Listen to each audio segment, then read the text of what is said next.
नमस्कार दोस्तों and welcome back to finance सीखो विद भारती जैन पर।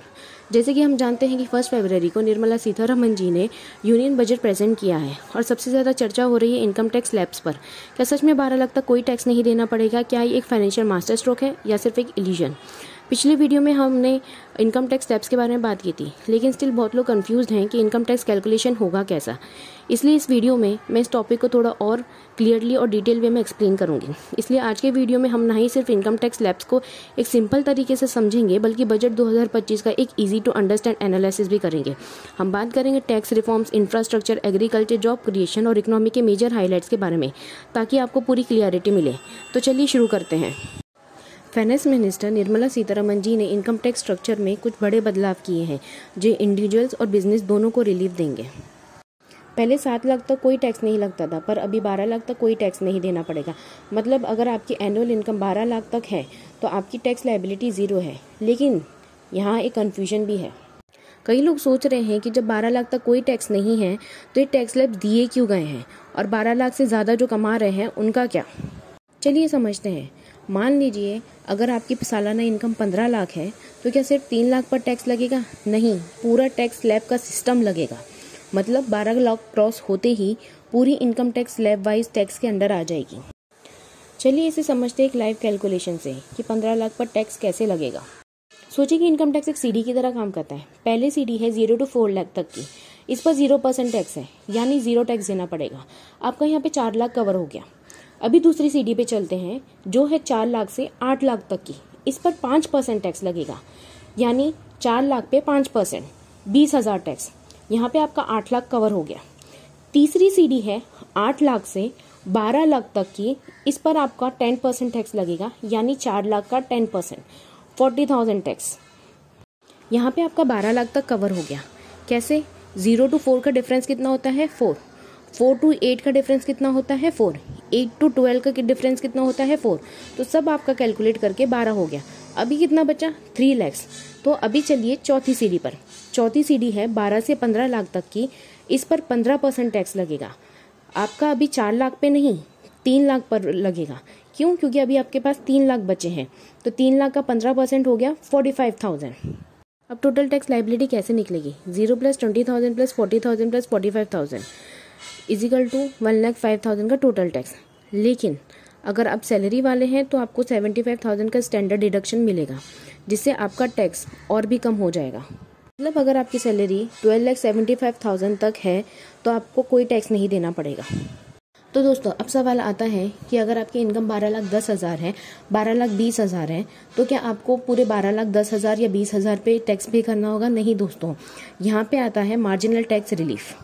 मार्जिनल टैक्स रिलीफ एक ऐसा बेनिफिट है जो इंश्योर करता है कि आपकी इनकम टैक्स लिमिट से थोड़ा ज़्यादा हो तो आपको अनफेयरली ज़्यादा टैक्स ना देना पड़े। ये उन लोगों के लिए काम करता है जिनकी एक्स्ट्रा इनकम पे लगने वाला टैक्स उनकी एक्स्ट्रा कमाई से ज़्यादा हो जाता है। ये उनके लिए अप्लाई होता है जिनकी बिजनेस इनकम 12 लाख और सैलरीड इनकम 12,75,000 से थोड़ा सा ज़्यादा है। चलिए हम यहाँ पे बिजनेस इनकम को कंसीडर करके ये समझते हैं।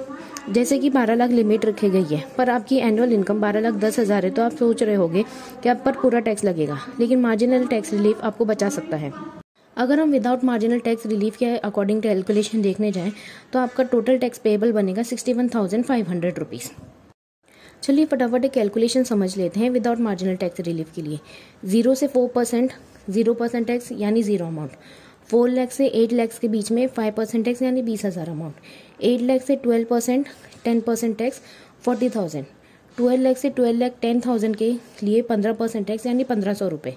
तो टोटल टैक्स पेएबल कितना हो गया? 61,500 रुपीज़। चलिए समझते हैं कि यहाँ पे मार्जिनल टैक्स रिलीफ कैसे काम करता है। आपकी इनकम 10,000 से ज़्यादा है सिर्फ, तो ये बात गलत होगी कि आप पूरे पे टैक्स पे करें। इसलिए यहाँ गवर्नमेंट का कहना ये है कि हम आपको मार्जिनल रिलीफ देते हैं उस एक्स्ट्रा इनकम पे।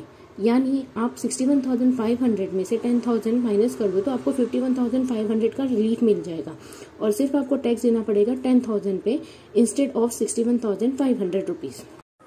यही सेम चीज़ अप्लाई होती है सैलरीड इनकम के लिए, जिनकी सैलरी 12,75,000 से थोड़ी ज़्यादा है। ये आगे बढ़ते हैं और बात करते हैं कॉर्पोरेट टैक्स के बारे में। बिजनेस के लिए कॉर्पोरेट टैक्स 30% से घटाकर 25% कर दिया गया है। इससे इंडिया की अट्रैक्टिवनेस एफडीआई के लिए बढ़ेगी और डोमेस्टिक कंपनीज का फाइनेंशियल बर्डन कम होगा। ये टैक्स कट बिजनेस को एनकरेज करेगा कि वो अपने प्रॉफिट को री इन्वेस्ट करे, नए जॉब्स क्रिएट करे और इनोवेशन को सपोर्ट करें। एग्रीकल्चर सेक्टर्स के लिए भी गवर्नमेंट ने काफ़ी बड़े अनाउंसमेंट किए हैं जो फार्मर्स की कंडीशन सुधारने में मदद करेंगे। गवर्नमेंट ने 1.7 लाख करोड़ एलोकेट किए हैं 1.7 करोड़ फार्मर्स के वेलफेयर के लिए। इससे सब्सिडी और हाई यील्ड क्रॉप प्रोग्राम्स का फायदा मिलेगा, जिससे फार्मिंग ज़्यादा प्रॉफिटेबल और सस्टेनेबल बनेगी। किसानों के लिए लोन पर सब्सिडी बढ़ाई गई है ताकि उनका इंटरेस्ट बर्डन कम हो सके। इस इनिशिएटिव से लगभग 25 लाख फार्मर्स को लो इंटरेस्ट लोन मिलने की संभावना है, जिससे उनका इनफॉर्मल लैंडर्स पर डिपेंडेंसी कम होगी। बजट 2025 का एक बड़ा हाईलाइट है सस्टेनेबल एनर्जी सोर्सेज पर फोकस। गवर्नमेंट का टारगेट है कि 2047 तक 100 गीगावाट न्यूक्लियर एनर्जी अचीव कर सके। इसलिए 20,000 करोड़ रिसर्च और डेवलपमेंट में इन्वेस्ट किए जाएंगे। स्मॉल मॉड्यूलर रिएक्टर्स के माध्यम से इंडिया न्यूक्लियर एनर्जी में सेल्फ सफिशिएंट बनने की तरफ बढ़ रहा है। रिन्यूएबल एनर्जी को बूस्ट करने के लिए 50,000 करोड़ एलोकेट किए गए हैं। सोलर और विंड पावर में इन्वेस्टमेंट से इंडिया का टारगेट है कि 2030 तक 50% एनर्जी नीड्स रिन्यूएबल से पूरी हो सके। अब बात करते हैं इंफ्रास्ट्रक्चर डेवलपमेंट की, जिसमें गवर्नमेंट ने एक बड़ा पुश दिया है। गवर्नमेंट ने 10 लाख करोड़ कैपिटल एक्सपेंडिचर के एलोकेट किया है, जो पिछले साल के मुकाबले 20% ज़्यादा है। ये fund highways, metro, smart cities और डिजिटल इंफ्रास्ट्रक्चर के लिए यूज़ होगा। इंडिया के 5G नेटवर्क्स और डिजिटल इकोसिस्टम को एक्सपांड करने के लिए 15,000 करोड़ का बजट रखा गया है।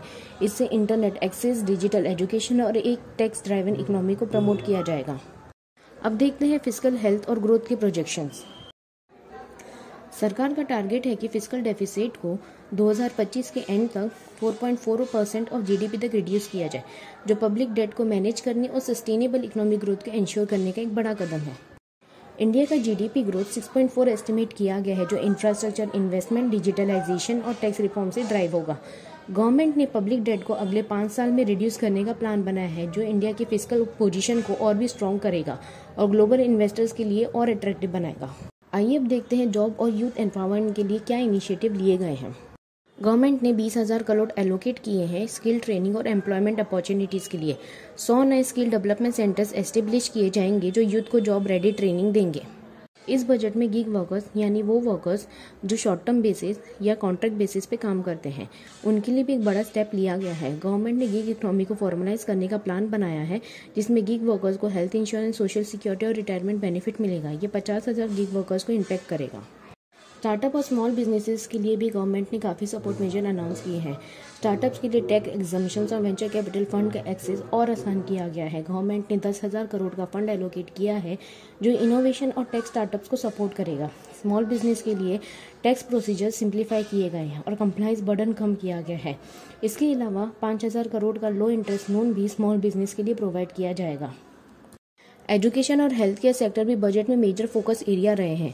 एजुकेशन सेक्टर के लिए 25,000 करोड़ एलोकेट किए गए हैं, जिसमें डिजिटल लर्निंग प्लेटफॉर्म्स और हायर एजुकेशन इंफ्रास्ट्रक्चर पर फोकस दिया जाएगा। हेल्थ केयर को और स्ट्रॉन्ग करने के लिए 45,000 करोड़ का बजट एलोकेट किया गया है। इसमें रूरल हेल्थ केयर और मेंटल हेल्थ फैसिलिटीज़ को इम्प्रूव करने पर ध्यान दिया जाएगा। चलिए बजट का एक ओवरऑल एनालिसिस देखते हैं। जहां बजट ग्रोथ को बूस्ट करने के लिए एक अच्छा कदम उठा रहा है, वहीं कुछ एक्सपर्ट्स का कहना है कि मेजर स्ट्रक्चरल रिफॉर्म्स जैसे लेबर लॉज, एग्रीकल्चर रिफॉर्म्स और रियल एस्टेट रेगुलेशंस अभी भी पेंडिंग है। लेकिन बजट का फोकस सस्टेनेबिलिटी, डिजिटल ग्रोथ और जॉब क्रिएशन पर है, जो इंडिया को एक अट्रैक्टिव इन्वेस्टमेंट डेस्टिनेशन बनाता है। ओवरऑल देखने जाएं तो यूनियन बजट 2025 एक स्ट्रॉन्ग फाउंडेशन प्रोवाइड करता है फ्यूचर ग्रोथ के लिए। ये हर किसी के एक्सपेक्टेशन को पूरा नहीं करता, पर लॉन्ग टर्म प्रोस्पेरिटी का रास्ता तैयार करता है। तो दोस्तों, ये था यूनियन बजट 2025 का फुल एनालिसिस। आपको क्या लगता है, ये बजट इंडिया की ग्रोथ को बूस्ट करेगा? अपनी राय नीचे कमेंट में ज़रूर शेयर कीजिए। और अगर आपको ये वीडियो पसंद आए तो लाइक करिए, शेयर करिए और finance echo with Bharti Jain को सब्सक्राइब करना ना भूलिए। मिलते हैं नेक्स्ट